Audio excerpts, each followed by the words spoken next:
Bendiciones en esta noche, hermano. Dios me los bendiga. Donde quiera que usted esté, a todos aquellos que se van a enlazar en este canal social, a los que les dieron la referencia, a los que de alguna manera, siendo parte de la congregación, saben este horario y se van a enlazar.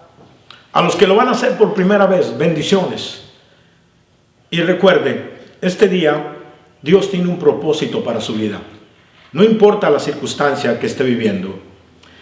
Estamos en lo que se llama la Semana Mayor o la Semana Santa o el tiempo de la Pascua. Este día vamos a hablar, yo creo que el punto principal de la Pascua. Existe esa Pascua, el Pesajá de los judíos o del pueblo de Israel, pero también nosotros tenemos nuestro Pesaj. Y este día vamos a mirarlo escrituralmente. Vamos a mirar Mateo capítulo 11, el verso 13. Mateo capítulo 11, el verso 13.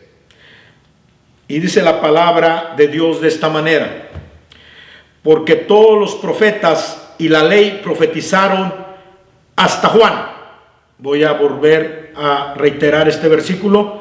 Porque todos los profetas y la ley profetizaron hasta Juan. Que Dios revele su palabra a nuestros corazones, a todos los que este día están enlazados en este canal social. Bien, dijimos que estamos en estos días que se llaman santos, aunque no parecen así. Lamentablemente es extraño que es el día de recogimiento. Este tiempo es un tiempo espiritual. Estos días, según el calendario que nosotros nos movemos y según las tradiciones y costumbres, debía de ser un tiempo de recogimiento espiritual, donde se está recordando el sacrificio de la cruz para nosotros, la iglesia del cuerpo de Cristo. El sacrificio que hace más de 2000 años, Jesucristo, siendo obediente, fue a la cruz a pagar por los pecados, no de una nación, no de una religión, no de cierto grupo social, sino del mundo entero. Y eso es lo que vamos a estar mirando. Por lo tanto, este día, lamentablemente, en lugares donde la religión es muy fuerte popularmente, la gente agarra estos días para irse de vacaciones a la playa, y aún lo están haciendo en medio de esta pandemia. La pandemia les importa poco, la gente sale. Pero si uno lo analizara, que estamos hablando de espiritualidad por el sacrificio de la cruz, del Cordero Pascual, uno pensaría que este tiempo es para que la gente busque de Dios, para que en sus corazones agarren información que realmente es lo que es la Pascua.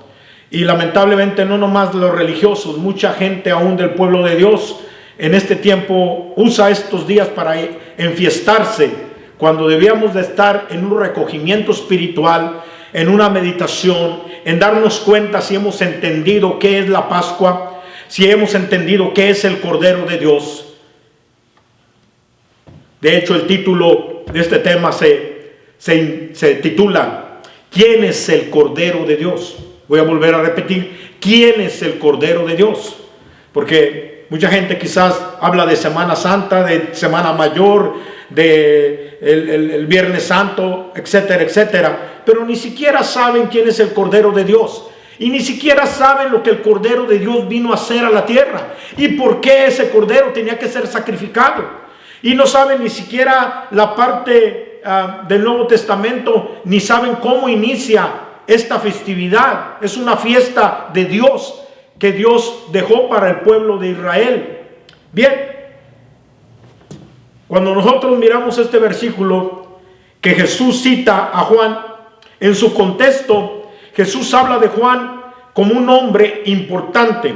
De hecho, Jesús va a decir algo que ha habido en la Escritura: hombres de Dios tremendos, profetas de Dios tremendos, reyes de Dios tremendos, etcétera. Pero Jesús va a decir que de los que nacen de mujer, no hay uno más grande que Juan el Bautista. Y Juan el Bautista, como profeta, él va a hablar la última profecía. Isaías, Jeremías, David, Moisés, Samuel, Daniel, muchos profetizaron de Jesús. De hecho, todo el Antiguo Testamento es una sombra de Jesús profética, de lo que Él iba a venir a hacer a la tierra por la raza humana. Bien, Jesús cita a Juan el Bautista y lo pone muy en alto. Y cuando llegamos al versículo que citamos para introducir el tema, nos damos cuenta que dice que Juan y los profetas antiguos que profetizaron de Jesús, la ley que profetiza de Jesús, hasta Juan, hasta ahí. Y ahí es donde hay hasta controversias teológicas por ahí, que yo en este día no quiero perder mi tiempo en ello. Hay quienes dicen que ya no existen profetas, que ya la profecía terminó. Otros dicen que no, todavía está en función. Y bíblicamente en este punto Jesús está hablando específicamente que la profecía mesiánica iba a terminar con Juan el Bautista. Esa es la grandeza de este hombre. A este hombre le toca decir las últimas profecías, o la última profecía sobre Jesús.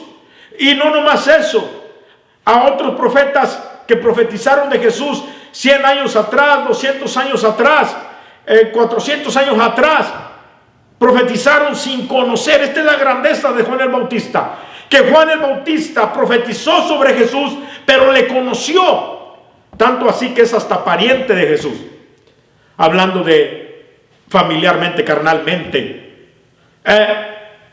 Este hombre en su grandeza le va a tocar el privilegio que no le tocó a Isaías, le va a tocar el privilegio que no le tocó a Moisés ni a uno de los otros profetas: conocer al que está profetizando. Esto es algo grandioso, glorioso, que bueno, Jesús lo exalta y habla de él como Elías. Dice: si quieres recibirlo como Elías, recíbelo. Este es el último que va a profetizar. En Juan el Bautista se va a desarrollar la última profecía de Jesucristo. Juan el Bautista es lo que la Biblia llama la voz que va a venir a sacudir a una sociedad que, entre comillas, estaba esperando su Mesías, pero que vivían en el paganismo o apartados de ellos, apartados de Dios. Juan el Bautista es el que va a venir a preparar, dice la Escritura, el camino. La voz que va a sacudir, pero también la voz que va a llamar al arrepentimiento a los corazones, a acercarse a Dios, porque el Mesías está cerca. Es el que viene a preparar el camino de aquel que después de él vendría a hablar del sacrificio, de pagar los pecados de los hombres. Entonces, Juan el Bautista es este profeta que va a dar su última profecía sobre quién es Jesús. A diferencia de los otros profetas que no conocieron, él sabía quién era Jesús. Dios el Eterno, que lo había levantado con ese propósito de sacudir las conciencias adormecidas, los corazones endurecidos, le dio señales quién era el Mesías, quién era el Cordero que iba a ser sacrificado para pagar por los pecados, no de una nación, no de un pueblo, del mundo entero. Nosotros miramos en el Evangelio San Juan este versículo. Juan el Bautista había sido incluso confundido que a lo mejor era el Mesías. Se le acercaron los sacerdotes, los religiosos de su tiempo para preguntarle: ¿tú quién eres? Tú eres el que estamos esperando.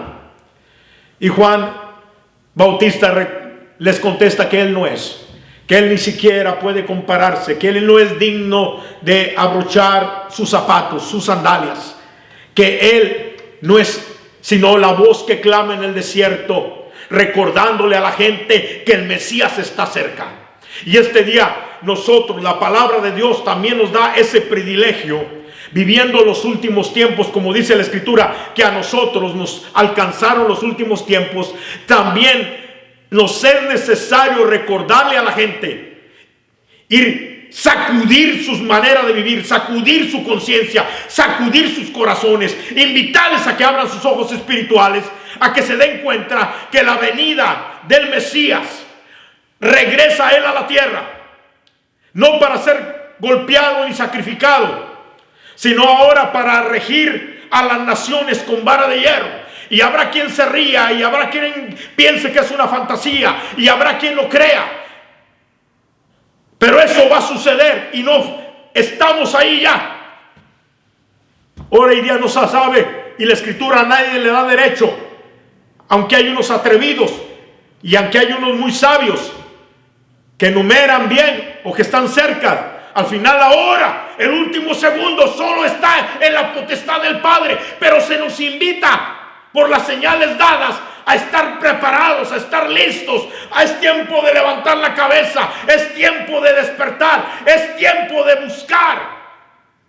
Aquella gente estaba adormecida y Juan fue la voz que clama en el desierto, el que prepara el camino. Hubo quienes no creyeron, hubo quienes lo resistieron, hubo quienes no les gustó que les confrontara. A mucha gente no le gusta que le confrontes y que le digas. No importa las leyes morales que en la actualidad están poniendo, no importa todas aquellas cosas que a la iglesia le están diciendo que tiene que aceptar. Hoy es tiempo, iglesia, que nosotros nos levantemos. Si es inmoral, es inmoral. Si la Biblia dice que no se debe de hacer o que no está de acuerdo, nosotros le debemos levantar claramente nuestra voz. Y no importa que nos acusen de que somos homofóbicos o que vamos en contra de la nueva era, el nuevo modernismo o de todo aquello. La realidad es que si la Biblia no lo aprueba, la palabra de Dios no lo aprueba, no importa la sociedad, no importa el nuevo modernismo, no importa el nuevo pensamiento. En algún momento esta voz tiene que venir, la voz de la iglesia. No estoy hablándome yo, estoy hablando de la voz de la iglesia. De todos los púlpitos del mundo se tienen que levantar para hablar de aquel que está a la puerta, a sacudir el corazón. Sí, estamos en Semana Santa, pero la gente ni siquiera medita en eso, ni siquiera sabe eso. Algunos se están preparando para enfiestarse, algunos en la última hora van a ir y van a estar una hora en la iglesia y se les va a hacer eterna. Oh sí, pero si es party, si es fiesta, ahí todo está bien, ahí todo es risa. Qué bueno que el corazón de usted se contriste, se quebrante a la realidad de lo que estamos viviendo. Jesús dijo, este hombre y la ley y los profetas hasta aquí. Y Juan va a decir esta profecía con el privilegio más grande que un hombre pueda tener. Está hablando que ese hombre que está muy cerca de él, después de un diálogo con los sacerdotes, dice, y el otro día, miren lo que dice este versículo, dice, el siguiente día vio Juan a Jesús que venía a él y dijo, he aquí el Cordero de Dios que quita el pecado del mundo. Al siguiente día, por alguna forma, alguna razón, Jesús fue hasta donde estaba Juan. Y Juan, teniendo a toda su audiencia, a todos los que estaban con él, les dijo, miran a aquel hombre que viene ahorita acercándose a mí. Él es el Cordero de Dios que quita el pecado del mundo. Por eso Jesucristo no vino a pagar por una religión, por un pueblo. El pecado vino a libertar a los hombres del pecado de todos los siglos, de todas las generaciones. Hasta este día, en el siglo XXI, Jesucristo vino a pagar por nuestros pecados. Él es el Cordero de Dios que quita el pecado del mundo. Por eso hablamos y decimos que no hay religión, no hay iglesia, no hay organización, no hay persona que pueda quitar los pecados del mundo, sino aquel que murió por los pecados, Jesucristo, el Hijo de Dios, el Cordero de Dios que quita el pecado de los seres humanos. Tú podrás ir a confesarte con hombres, tú podrás tener un momento en que tu conciencia te acuse, pero la única manera de quitar tus pecados no los puede quitar el hombre, no los puede quitar la iglesia, no los puede quitar la religión, no los puede quitar otro hombre, sino que aquel que Dios envió, el Cordero de Dios, aquel que Dios envió, el Cordero. Si miramos su trasfondo histórico, cuando miramos al Cordero, tenemos que irnos y mirar dónde nace la fiesta pascual. Y nace en Egipto, donde Dios ordenó al pueblo que ya para la última plaga, donde iban a salir libres, este pueblo tenía que sacrificar. Ahí inicia, ahí empieza un cordero, y que con su sangre, que ese cordero al morir iban a sacar de él, esa sangre iba a ser puesta en una parte de las puertas de la casa, en otra parte de las puertas de la casa, para que a la hora que pasara el ángel de la muerte, cuando pasara por esas casas, iba a pasarlas por alto. La Biblia dice que, y no voy a entrar en todos los detalles porque esto se alargaría, en todo lo que tenían que hacer con el cordero, en comerlo si era la familia muy poca, etcétera. Lo único que no lo podían cocer, tenía que ser asado, y tuvieron que hacerlo rápido, porque esa noche el ángel de la muerte iba a pasar. Pesaj, lo que significa Pesaj es pasar por alto. El ángel de la muerte iba a entrar en Egipto, y las puertas que no tuvieran la sangre, el primogénito que vivía adentro de esa casa iba a morir.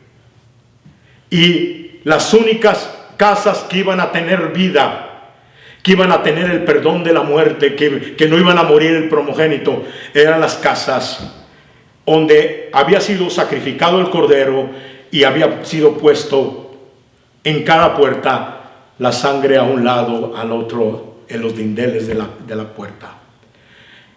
Ahí es donde se llama la palabra pesaj, pasar por alto. Y iba a haber vida, no iba a haber muerte. Nosotros, hermano, esta es la parte histórica de la fiesta del Pesaj, que después de que el ángel de la muerte pasa y respeta todas las casas donde hay sangre, se establece esta fiesta de las generaciones en generaciones que vinieran. Y aunque el pueblo de Israel no tiene templo ahora, se sigue recordando el Pesaj, siguen recordando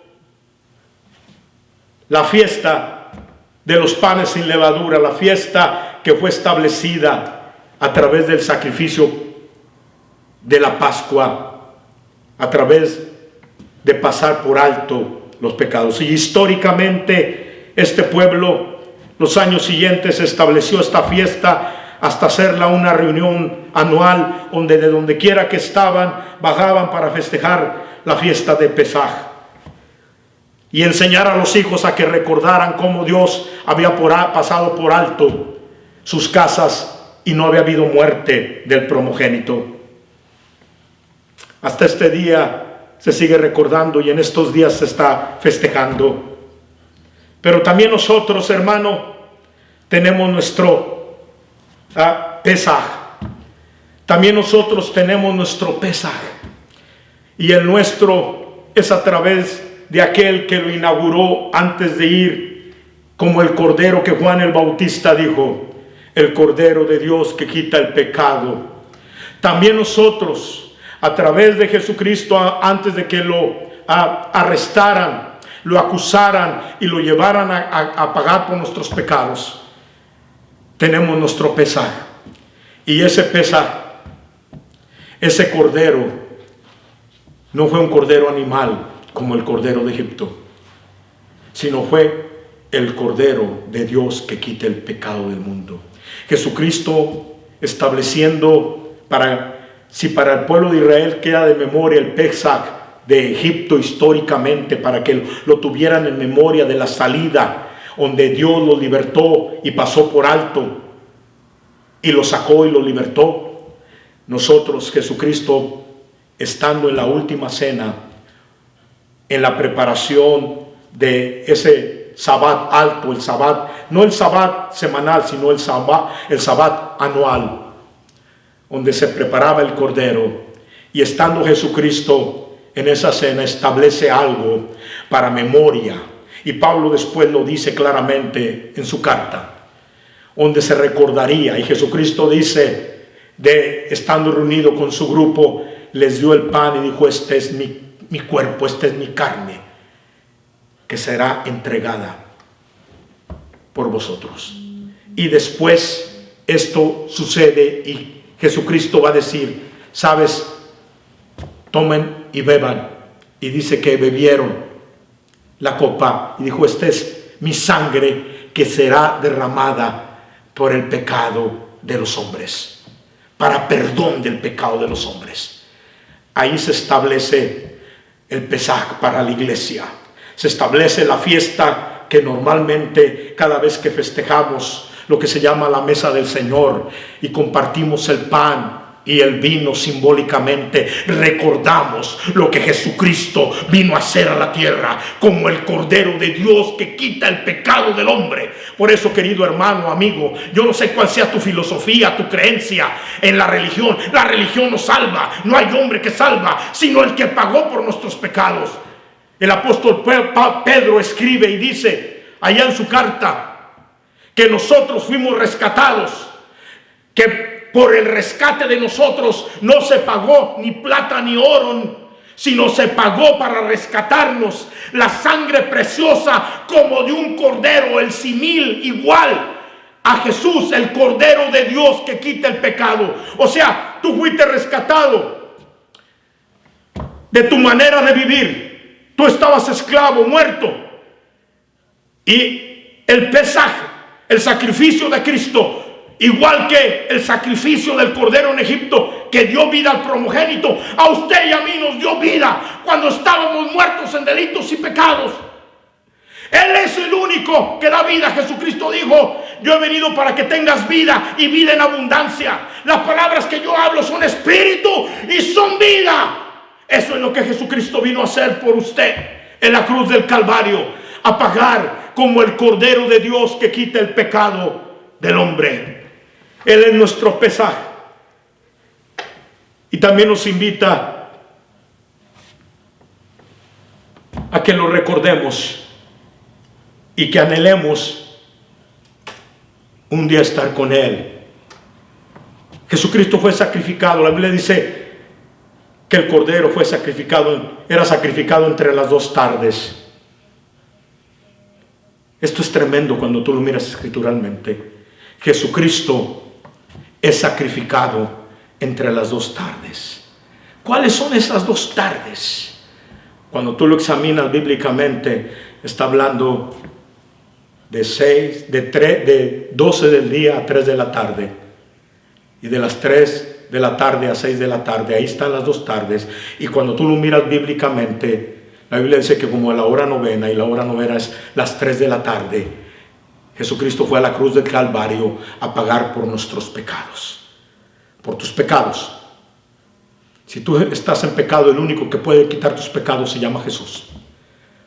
Este tiempo de recogimiento, este tiempo en que la Biblia nos enseña que Jesús es el Cordero de Dios, el profeta que venía a sustituir, que Moisés dijo: levantaré otro profeta.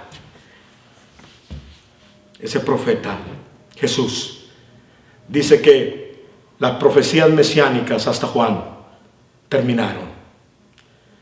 Y la última profecía que Juan el Bautista va a hacer, antes de que le quiten la cabeza, porque no le gustó a la gente que les dijera: usted está mal, la manera de vivir está mal. Y este día a la gente no le gusta que le digamos: prepare su corazón, arrepiéntase. Si usted, no estamos en juicio ni juzgando, pero si usted está viviendo mal este día, si usted está en pecado, y usted sabe cuando está haciendo cosas que no, hay cosas establecidas que se enseñan que no se deben de hacer. Los mandamientos te lo dicen, la palabra te lo dice, pero aún leyes civiles te lo dicen. Pero a la gente no le gusta que le digas: arrepiéntete. ¿De qué me tengo que arrepentir, pastor? Tú sabes de qué te tienes que arrepentir, qué tienes que dejar. ¿Te gusta cómo vives? Tienes a Jesús como tu Pesaj, como tu Pascua, donde día con día tienes una comunión con Él y no esperas el año para ir y comer el Pesaj, comer su cuerpo y beber su sangre, su cuerpo que fue maltratado, golpeado, humillado, sobajado, herido por usted. Todo eso lo merecía usted y yo. Y que su sangre hasta el último momento, no nomás la sangre de la corona, no nomás la sangre de sus pómulos abiertos, no nomás la sangre de todos los golpes que le dieron con el chicote en su espalda, en sus piernas, no nomás la sangre de sus manos y sus pies, sino la Escritura dice que en el último momento entró una lanza que abrió su costado y dice que salió de él. Nosotros en componente celular somos sangre, pero también somos agua. Totalmente el sacrificio. Dice que salió agua y sangre. Y ahí, en ese momento, se estaba pagando por sus pecados. Porque pecado significa muerte. Cuando se está en pecado está muerto. Y el único que le puede dar vida es el Cordero de Dios que quita el pecado del mundo. En este día, si tú necesitas ese Cordero, este es un buen día para que tú reflexiones, entregues tu vida a Él en el nombre de Cristo. Y aunque parece una oración sencilla, si tú la haces con arrepentimiento, sucede el cambio. Padre eterno, en el nombre de Cristo Jesús, reconozco que soy pecador, me arrepiento de mis pecados, te invito a que entres a mi corazón y crees la nueva vida. Oh Señor, en el nombre de tu Hijo te recibo como mi Señor y Salvador. Escribe mi nombre en el libro de la vida del Cordero. Si tú hiciste esta oración, te invito a que empieces a orar, a leer la Biblia y te congregues en una iglesia que se predique la sana palabra de Dios. En este día, bendiciones. Y hoy más que nunca tú puedas mirar que Dios tiene un propósito de salvación para tu vida. Felices fiestas le dicen. Que este día Pesaj sea una realidad en tu vida. Bendiciones y recuerde, Cristo tiene un propósito para su vida. Amén.